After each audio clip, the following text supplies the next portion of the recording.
I heard something today that I thought was crazy, just like a lot of other things I heard. I heard that the tow truck driver has a wife that has cancer, and they're paying for Obamacare that's $1,150 a month. What they used to do is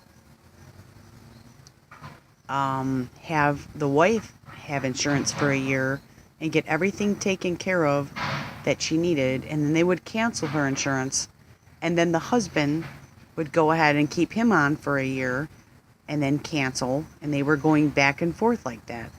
I also heard that what they do now is they file for the Obamacare separately. They actually save $400 a month by filing for it separately on their own instead of filing it both together like as a family.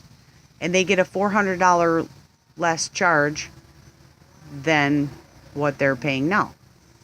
As I was around on my routes throughout the years, I found out, and I think that this stuff is becoming important, really. You know, there was a older man, he was 72 or something, and him and his wife actually got divorced so they could both keep their Social Security income, because otherwise they couldn't survive. And I also know of another family, a husband and a wife, that, okay, the first one's got divorced, the second one's never married. And I found myself, okay, they never married so they could keep their Social Security to survive. And now these people are having medical issues and they're sick and stuff, so they're not like just liars. They're doing what they have to do.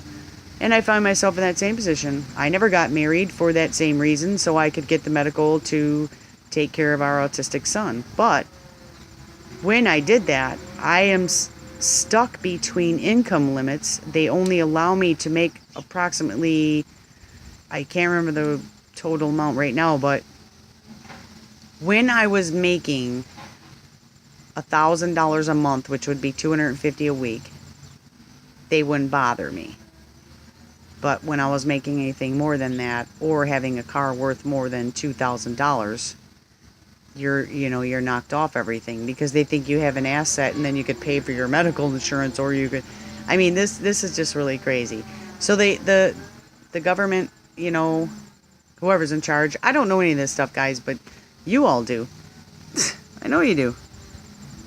All I see is what's happening on the other end. I don't know the rules about how the government works and everything like that. I really sucked in school. I didn't fail, but I mean, and when it got to history, and I was pretty good in government, but I don't know any of that, but I do know that they're screwing us, and I hear so many stories, and I think these stories should be told, because I think a lot of us are walking around carrying guilt and things like that when it's unnecessary guilt. But the more stories you hear, the more you know, the less crazy you are. So today I went to work, and it was my first day back to work without just subbing for somebody. I'm getting into the job, and I took it, and okay. He says, we could work you 7 days. Okay, cool. First day back to work, boom. The whole back end on my rear tire, I was doing 40 something on Foss Road by 25, and bam! I hear a big loud noise. I thought I got a blowout. I got out and looked. It wouldn't go forward anymore. I got out and looked, and here it's the whole back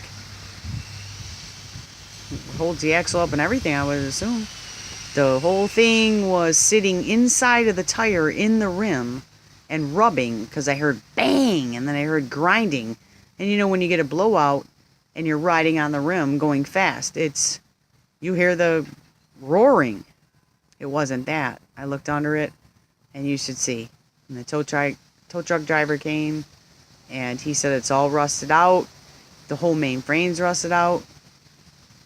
And it's a thing, the one day we were jacking it up because we were trying to put the wheel bearings on, and we don't know everything about cars, but we know some. But if you don't know everything, you're screwed.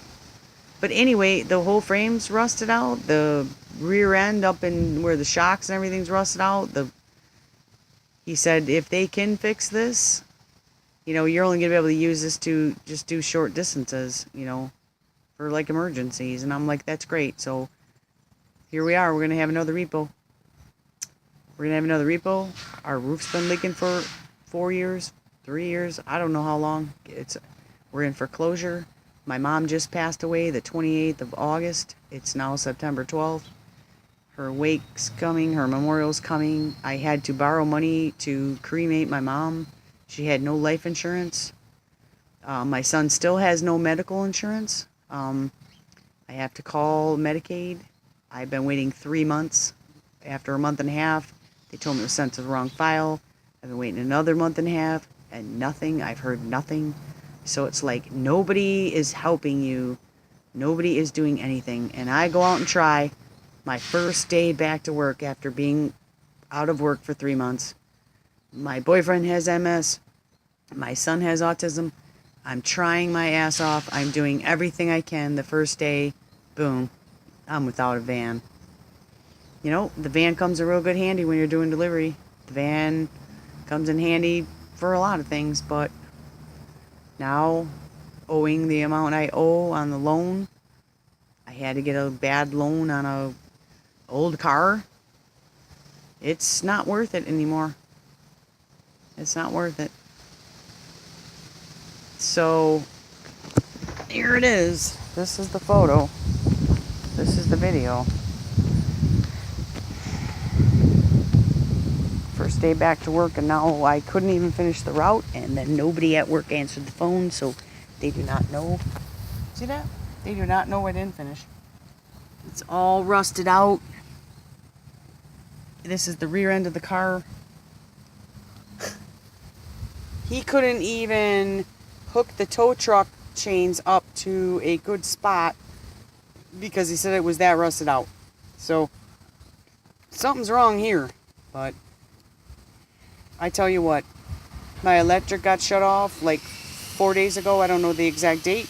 They wanted a $272 deposit to get me back hooked up, plus past due, plus $25 reconnect fee. But 5 days later, I'm having to pay another bill because if you do not pay on time for a whole year, for 12 months straight, you will lose your $272 deposit. So, all you guys out there, if you're one of them like me, where you pay your bill right before the second one's due, beware. If you get shut off this time, and you've had your electric on for more than a year, you're gonna lose your deposit. You're gonna have to put a deposit on to get it hooked back up. I mean, what are us poor people supposed to do? Seriously. They're taking advantage of the poor people now. I mean, that's how desperate they are. These big businesses that are losing their asses are taking advantage of little people. And you know what? It's really killing us. And I don't know, it gets to the point where I just say, you know what? Why don't you just wipe us all out? Seriously. Why don't you just wipe us all out? Because you think we're useless, but no, they don't, because they get money out of us. But really, we are. But I don't know how the heck today that you stay beautiful and I love you, and I do love you, and I want you to stay beautiful. But on those certain days when you feel that repetitively stuff is happening and just wiping you down to nothing,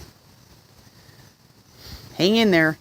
Try to laugh. Do anything you can. Just laugh it off, because I hope the devil's having fun.